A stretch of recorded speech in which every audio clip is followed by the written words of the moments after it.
ಎಗ್ಗಿಲ್ಲದೆ ನಡೆಯುತ್ತಿದೆ ಗಾಂಜಾ ಮಾರಾಟ ಬೇರ್ಯಾ ಗ್ರಾಮದಲ್ಲಿ.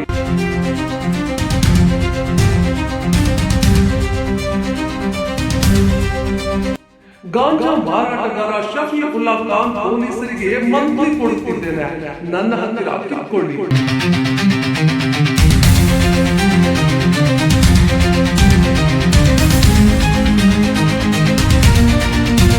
ಇದನ್ನು ತಡೆಯಲು ಹೋದ ಕಲೀಂಗೆ ಈಗ ಮಗ ಹುಡುಗರು ಕೊಲೆ ಬೆದರಿಕೆ.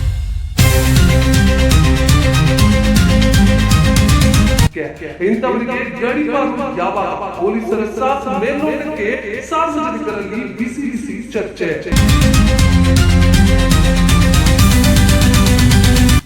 ಹೌದು, ಸಾಲಿಗ್ರಾಮ ತಾಲೂಕಿನ ಬೇರ್ಯಾ ಗ್ರಾಮದಲ್ಲಿ ದಿನೇ ದಿನೇ ಗಾಂಜಾ ಮಾರಾಟ ಮಾಡುವವರು ಶಫೀವುಲ್ಲಾ ಖಾನ್, ಸಾಕಿನಾ, ನಸ್ರುಲ್ಲಾ, ನಜೀರ್ ಮತ್ತು ದಿಲ್ಶಾದಾ ಇವರು ಒಂದೇ ಕುಟುಂಬದವರು ಸೇರಿಕೊಂಡು ಬಹಿರಂಗವಾಗಿ ಮಾರಾಟ ಮಾಡುತ್ತಿದ್ದಾರೆ.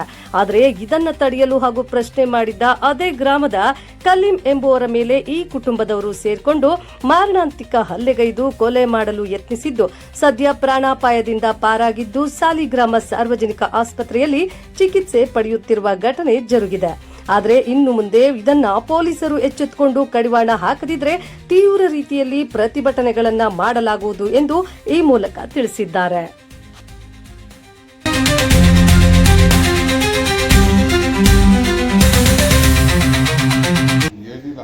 ಜುಬೇರ್ ಅನ್ನೋರು ನಮ್ಮ ಮನೆ ಪಕ್ಕದಲ್ಲಿರೋದು ಒಂದು ಗಲ್ಲಿ ಇದೆ, ಗಲ್ಲಿಲಿ ಹುಡುಗರು ಓಡಾಡ್ತಾ ಇದ್ರು. ಯಾಕೆ ಹಿಂಗೆಲ್ಲ ಓಡಾಡ್ತಾರೆ ಅಂದರೆ ಗಾಂಜಾ ಸೊಪ್ಪು, ಬಂಗಿ ಸೊಪ್ಪು ವ್ಯಾಪಾರ ಮಾಡ್ತಾನೆ, ಎಮ್ಮು ಇಂಜೆಕ್ಷನ್ ಅದೆಲ್ಲ ಮಾಡ್ತಾನೆ ಇವನು. ನಮ್ಮ ಮನೆ ಎಲ್ಲ ಕಿಟಕಿಗಳಲ್ಲೇ ಇರೋದು, ಹೆಣ್ಮಕ್ಳೆಲ್ಲ ಇರ್ತಾರೆ, ಇಲ್ಲಿಂದ ಹೋಗೋದು ಬರೋದು ಸರಿ ಇಲ್ಲ. ಇದು ಯಾಕಪ್ಪ ಮಾಡ್ತಿದ್ದೆ, ಇಲ್ಲಿ ನಿಮ್ಮ ಮನೆ ಒಳಗಡೆಯಿಂದ ಮಾಡ್ಕೊ, ಏನು ಬೇಕಾದರೂ ಒಂದೇ ಮಾಡೋದಕ್ಕೂ ಏನು ಕಿತ್ಕೋತೀಯ, ರೋಲ್ ಕಾಲ್ ಕೊಡ್ತೀನಿ ಪೊಲೀಸ್ ಸ್ಟೇಷನಲ್ಲಿ ಲಕ್ಷಾಂಗಟ್ಟಲೆ ದುಡ್ಡು ಕೊಟ್ಟು ಸಂಪಾದನೆ ಮಾಡ್ತಾ ಇರೋದು. ಆ ಹಳ್ಳಿ ಮೈಸೂರಲ್ಲಿ ಇಳ್ಕೊಂಡ್ರು 2 ಚೀಲ ಏನು ಕಿತ್ಕೊಂಡ್ರು ರೋಲ್ ಕಾಲ್ ಕೊಡ್ತಾ ಇದ್ದೀನಿ. ಮತ್ತು ತಮಿಳ್ನಾಡಲ್ಲಿ ಇಟ್ಕೊಂಡಿದ್ರು 2 ಕೋಟಿ ಅಷ್ಟು ಗಾಂಜಾವ ಗುಡ್ಸ್ಕೊ ಬಂದಿಲ್ವಾ, ನಾವು ದುಡ್ಡು ಮಾಡಿದ್ದೀವಿ ಮಾಡೋದಕ್ಕೂ ಏನು ಕಿತ್ಕೋತೀಯ ಪೊಲೀಸವ್ರಿಗೆ ಹೇಳಿ ಅಂತ ಹೇಳ್ದ. ಅಷ್ಟಲ್ಲಿ ಮಾತಾಡ್ತಾ ನಾವು ಹಿಂದ್ಗಡೆಯಿಂದ ಅವ್ರ ಹೆಂಗಸರು, ಅವ್ರ ಅಕ್ಕ, ಅವ್ರ ತಾಯಿ, ಅವ್ರಿಗೆ ಹೇಳ್ತಿ ಬಂದು ಅವ್ರ ಅಣ್ಣ ತಂದರು, ಅಪ್ಪ ಬಂದು ಕಾಲು ತೊಗೊಂಡು ರಾಟ್ ತೊಗೊಂಡು ಬಡದೇ ಬಿಟ್ಟ ಅವನು ಒಂದೇ ಏಟಿಗೆ. ಅದು ಜುಬೇರ್ ಅಂತ ಇದ್ದಾನೆ ಗಾಂಜಾ ಮಾರವನು.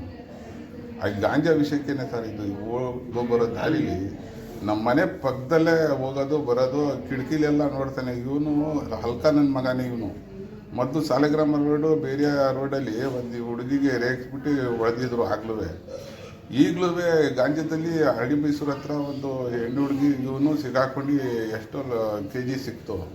ತಮಿಳ್ನಾಡಲ್ಲೂ ಸಿಕ್ತು. ಇಲ್ಲಿ ನಮ್ಮ ಪೊಲೀಸ್ ಸಾಲಿಗ್ರಾಮದವರು ಹಿಡಿದಿದ್ರು ಅಲ್ಲ ಹೊಸ ರೋಡಲ್ಲಿ, ಇದರಲ್ಲಿ ಟೆಲಿಫೋನ್ ಕಂಬದಲ್ಲಿ ಮಡಗಿದ ಗಾಂಜಾ ಎತ್ಕೊ ಬಂದರು. ಏನು ಕಿತ್ಕೋತಾರೆ ಪೊಲೀಸ್ನವರು ಅಂತಾರೆ ಸರ್ ಇವರು. ಆಗಲೇ ನಾವು ಗಮನಕ್ಕೆ DC ಸಾಹೇಬ್ರಿಗೆ ಅವ್ರಿಗೆ ಎಲ್ಲ ಮಾಡಿದ್ವಿ. ನಮ್ಮ ಮಾಜಿ ಇವರು ಮೆಂಬರ್ ಸಾದಿಕಣ ಅಂತ ಅವರೆಲ್ಲ ತಿಳಿಸಿದ್ರು ಅಲ್ಲಿಗೆ. ಆದರೂ ಏನು ಕ್ರಮ ತಗೊಂಡಿಲ್ಲ ಇವ್ರ ಮೇಲೆ. ಇವನು ಭಾಳ ಅತಿ ಇತ್ತು. ಇವ್ರ ಮನೇಲಿ ಅವ್ರ ತಾಯಿ, ಅವ್ರ ಹೆಂಡತಿ, ಅವ್ರ ತಂಗಿ, ಅಕ್ಕ ಅವರೇ ವ್ಯಾಪಾರ ಮಾಡೋದು ಮನೇಲಿ. ಹುಡುಗರು ಎಲ್ಲ ಬರ್ತಾರೆ ನಮ್ಮ ಸಂದಿಲಿ. ನಮ್ಮ ಓಣಿ ಥರ ಐತೆ ನಮ್ಮ ಮನೆ ಹತ್ರ, ಕಿಟಕಿ ಹತ್ರ ನಮ್ಮ ನುಗ್ಗೋದು ನೋಡೋದು, ಓಪನ್ ಮಾಡಿಬಿಟ್ಟು ಹೆಂಗಸು ಮಕ್ಕಳು ಇದ್ರೂ ನೋಡ್ತಾರೆ. ಗಾಂಜಾ ಹೊಡ್ಬಿಟ್ಟು ಫುಲ್ ಟೈಟ್ ಆಗಿರ್ತಾರೆ. ಅಲ್ಲೊಂದು ರೂಮ್ ಅಂತಂಗ ಮಾಡ್ಕೊಂಬಿಟ್ಟಾನೆ ಅವನಿಗೆ. ಮಾಡ್ಕೊಂಡು ಅಲ್ಲೇ ಸಾಯ್ತಾಯಿದ್ರು. ಇದೆಲ್ಲ ಮಾಡೋದು ಸರಿ ಇಲ್ಲ ಅಂತ ಹೇಳಿದ್ದು ಮಾಡೋದಕ್ಕನೋ ಅಂತ ಒಂದೇ ಏಟಿಗೆ ರಾಟ್ ತೊಗೊಂಡು ಹೊಡ್ಬಿಟ್ಟವನೆ. ಇದ್ರ ಮುಂಚೆ ಹೆಚ್ಚು ಕಡಿಮೆ ಬೇರೆದಲ್ಲಿ 100 ಹುಡುಗರು ಅಷ್ಟು ಗಾಂಜಾ ಮತ್ತು ವೈಟ್ ಇಂಜೆಕ್ಷನ್ನು, ಅದು ಅಂತ ರಾತ್ರಿ ನನ್ನ ಹತ್ರ ಮೊಬೈಲ್ ಇದ್ದಿಲ್ಲ. ನಿನ್ನೆ ನಮ್ಮ ಮನೇಲಿ ಕರೆಂಟ್ ಇಲ್ಲ, ಇವತ್ತು ಬಂದಿಲ್ಲ ಕರೆಂಟು, ಚಾರ್ಜ್ ಹಾಕಿದ್ದಿಲ್ಲ. ಇರ್ತಾಯಿದ್ರೆ ವೀಡಿಯೋಸ್ ಹತ್ತ ಮಾಡ್ಕೊಳ್ತಾ ಇದ್ದೆ ನಾನು. ಅಂತ ಯಾವುದು ಅದು ಸೇಲ್ ಮಾಡ್ತಾನೆ ಅಂತ KR ನಗರಕ್ಕೆ, ಸಾಲಿಗ್ರಾಮಕ್ಕೆ, ಮಿರ್ಲೆಗೆ ಎಲ್ಲ ನಾನೇ ಡಿಸ್ಟ್ರಿಬ್ಯೂಟರ್ ಅಂತ ಹೇಳ್ತಾ ಇದ್ದೇನೆ. ಅವನು ಯಾರಿಗೋ ಒಬ್ಬನಿಗೆ ಅಲ್ಲಿ ಸಂದಿಲಿ ನಿಂತ್ಕೊಂಡು ಮಾತಾಡ್ತಾ ಇದ್ರು. ನನ್ನ ಹತ್ರ ಮನೇಲಿ ಕರೆಂಟ್ ಈಗಲೂ ಇಲ್ಲ ನಮ್ಮ ಮನೇಲಿ. ಅದೇನೋ ಹೊಸ ಮೀಟ್ರ್ ಆಗಿದ್ದು ಚಾರ್ಜ್ ಆಗಿಲ್ಲ ಅಂತ ಹೇಳ್ತಾರೆ ಮೇಡಮ್ ಅವರು. ಅದರಿಂದ ನಾನು ವೀಡಿಯೋ ಮಾಡೋಕ್ಕಾಗಿಲ್ಲ. ಇವನು ಹುಡುಕಿದ್ರೆ ಇವ್ರ ಮನೇಲಿ ಗಾಂಜಾ, ಎಮ್ಮು, ಇಂಜೆಕ್ಷನ್ ಎಲ್ಲ ಸಿಗ್ತದೆ ಸರ್ ಇವ್ರ ಮನೇಲಿ. ಆದ್ರೂ ಹೇಳ್ತಾನೆ ಅವನು, ಏನು ಕಿತ್ಕೋತಾರೆ ಪೊಲೀಸರು, ಮಂತ್ಲಿ ಕೊಡ್ತಾ ಇದ್ದೀವಿ, ಲಕ್ಷಗಟ್ಟಲೆ ಕೊಟ್ಟು ವ್ಯವಹಾರ ಮಾಡ್ತಾ ಇದ್ದು ಅಂತಾನೆ ಇವನು. ಇವನಿಗೆ ಏನು ಭಯನೇ ಇಲ್ಲ ಪೊಲೀಸರದು. ನಾವು ಮಾತಾಡೋಕ್ಕೆ ಹೋದರೆ ಮೊದಲು ಒಂದು ಸಲ ಹಿಂಗೆ ಮಾಡೋದಕ್ಕೆ ಹೋಗಿ ಇಲ್ಲೂ ಅವ್ನಿಗೆ ಹೊಡ್ಬಿಟ್ಟಿದ್ದ. ಈಗ ಮಾಡ್ತಾನಂತ ಗಾಂಜಾ ಎಲ್ಲ ಹೊಡೆದಿರ್ತಾನೆ, ಎಣ್ಣೆ ಕುಡಿಯೋದಿಲ್ಲ ಅವನು. ಗಾಂಜಾ ಭಂಗಿ ಸೇರ್ಕೊಂಡು ಒಂದೇ ಜ್ಞಾನದಲ್ಲಿ ಹೆಂಗೆ ಬರ್ತದೆ ಹಂಗೆ ಹೊಡ್ಬಿಡ್ತಾನೆ ಅವನು. ಅದೇ ರೀತಿ ಇವತ್ತು ಹಂಗೆ ಆಗಿರೋದು. ಬೆಳಗ್ಗೆನೆ ಇದೆಲ್ಲ ಮಾಡೋದು ಸರಿ ಇಲ್ಲ, ನಿಮ್ಮ ಮನೆಯಿಂದ ಒಳಗಡೆ ಏನಾರ ಮಾಡ್ಕೋ, ಇಲ್ಲಿ ಗಲ್ಲೀಲಿ ಏನೋ ಹೊರೋದು ಬರೋದು, ಹುಡುಗರು ಎಲ್ಲ ಗಾಂಜಾ ಬಂಗಿ ಸೇದೋರು ಬರಬಾರ್ದು ಅಂತ ನಾನು ಹೇಳಿದ್ದಕ್ಕೆ ಹಂಗೆ ಬೋದ್ಬಿಟ್ಟು ರಾಡಿಂದ ಬಡ್ದೇ ಬಿಟ್ಟ. ಅವ್ರ ಮನೇಲಿ ಎಲ್ಲ ವ್ಯವಹಾರ ಮಾಡ್ತಾರೆ, ಅವ್ರ ತಂಗಿ, ಹೆಂಡತಿ, ಅವ್ರ ತಾಯಿ, ಅವ್ರ ಅಣ್ಣ, ಅವ್ರ ಅಪ್ಪ ಚೀಲದಲ್ಲಿ ತುಂಬ್ಕೊಂಡು ಗುಜರಿ ಮಾಡಂಗೆ ಬರ್ತಾರೆ ಅವರು, ಅದರಲ್ಲಿ ಹಾಕ್ಕೊಬರ್ತಾರೆ. ಇವನು ಕಬ್ಬನ್ ಗಾಡಿ ಮಡಗಿದ್ದೀನಿ ಅಂತ ಹೇಳೋದು, ವ್ಯವಹಾರ ಮಾಡೋದೆಲ್ಲ ಇದೆ, ಎಮ್ಮು, ಇಂಜೆಕ್ಷನು, ಗಾಂಜಾ ಅಂತಾನೆ. ನಾವು ಎಲ್ಲ ನೋಡಿದ್ದೀವಿ, ಸುಮಾರು ಜನ ಬೇರೆದಲ್ಲಿ ಗೊತ್ತು, ಪೊಲೀಸವ್ರಿಗೂ ಗೊತ್ತು. 2-3 ಸಲ ಸಿಕ್ಕಾಕೊಂಡಾನೆ, ಬಂದ್ಬಿಡ್ತಾನೆ. ಏನದು ನಮ್ಗೆ ಗೊತ್ತಾಗ್ತಾ ಇಲ್ಲ ಸರ್. ಅದ್ರ ಬಗ್ಗೆ ಏನು ಕ್ರಮ ತಗೋತೀವಿ? ನಿಮ್ಗೆ ಸೇರಿರೋದು ನಾವು ತಿಳಿಸಿದ್ದೀವಿ. ಇದ್ಮೇಲೆ ದೊಡ್ಡ ಹೋರಾಟನೇ ಮಾಡ್ತೀವಿ, ಸ್ಟ್ರೈಕು ಮಾಡ್ತೀವಿ ನಾವು. ಇವ್ರಿಗೆ ಹಿಡಿದಿಲ್ಲ ಅಂದರೆ ರೈತರ ಸಂಘದಿಂದ, ನಮ್ಮ ಸಮಾಜದಿಂದ, ಎಲ್ಲ ಕಡೆಯಿಂದನೂ ನಾವು ಒಳ್ಳೇದಾಗಲಿ, ಹುಡುಗರು ಎಲ್ಲ ಹಿಂಗೆ ಆಗಬಾರ್ದು ಅಂತ ನಾವು ಒಂದು ಸ್ಟ್ರೈಕು ಮಾಡ್ತೀವಿ ಸರ್.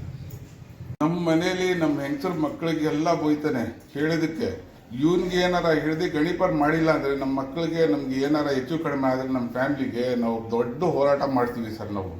ಯಾವುದಕ್ಕೆ ಅಂದರೆ ನಮಗೆ ಇಲ್ಲಿ ಭಯ ಇದೆ. ಗಾಂಜಾ ಸೇದಿರ್ತಾನೆ, ಒಂದೇ ಸಲ ಏನು ಹಿಂದೆ ಮುಂದೆ ನೋಡೋದಿಲ್ಲ, ಹೊಡೆದೇ ಬಿಡ್ತಾನೆ. ಮೊದಲು ಸುಮಾರು ಕೇಸ್ಗಳಾಗವೆ, ಅದು ಇಲ್ಲೂ ಹೊಡೆದಿದ್ದ, ನಮ್ಗೆ ಹೊಡೆದಿದ್ದಾನೆ.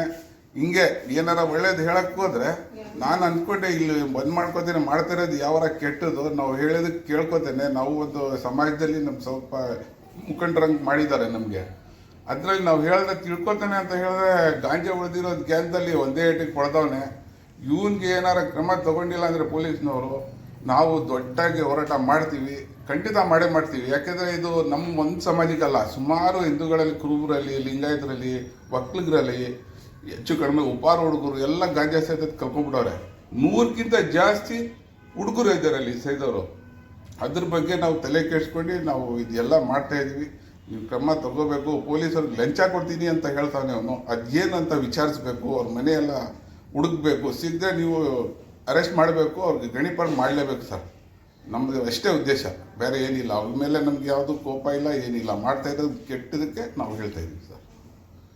ಬುರ್ಕ ಹಾಕ್ಕೊಂಡು ಅಡುಗೆ ಮಾಡೋಕ್ಕೆ ಉರ್ದು ಶಾಲೆಯಲ್ಲಿ ಕೆರೆ ಹತ್ರ ಸ್ಕೂಲ್ ಇರೋದ್ರಲ್ಲಿ ಅವ್ನು ಏನು ಮಾಡ್ತಾಳೆ ಅಂದರೆ, ಬುರ್ಕ ಹಾಕ್ಕೊಂಡು ಗಾಂಜಾ ಎಲ್ಲ ಮಡಿಕೊಂಡು ಬುರ್ಕದಲ್ಲಿ ಸಪ್ಲೈ ಮಾಡ್ತಾಳೆ. ಅವರು ನರಸೀಪುರ ಆಗಲಿ, KR ನಗರ ಆಗಲಿ. ಏನು ಹೆಸರು ಅವ್ರದ್ದು? ಅದು ಹೆಸರು ಏನು ಹೆಸರು?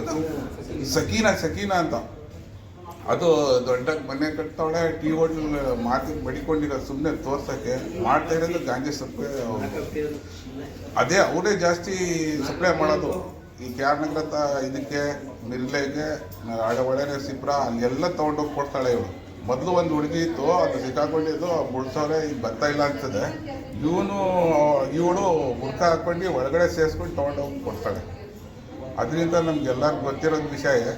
ಬೇರೆದಲ್ಲಿ ಸುಮಾರು ಜನಕ್ಕೆ ಗೊತ್ತು ಇವ್ರು ಮಾಡ್ತಾ ಇರೋದು, ಯಾರೂ ಬರ್ತಾ ಇಲ್ಲ ಎದುರುಗಡೆ. ಆ ಸಾಧಿಕಣ ಅಂತ ಒಬ್ಬ ಇದ್ದ, ಇಲ್ಲೂ ಅವರೆಲ್ಲ ಲೀಡರ್ಗಳು, ಮುಖಂಡರು ಎಲ್ಲ ಹೇಳಿದ್ದಾರೆ.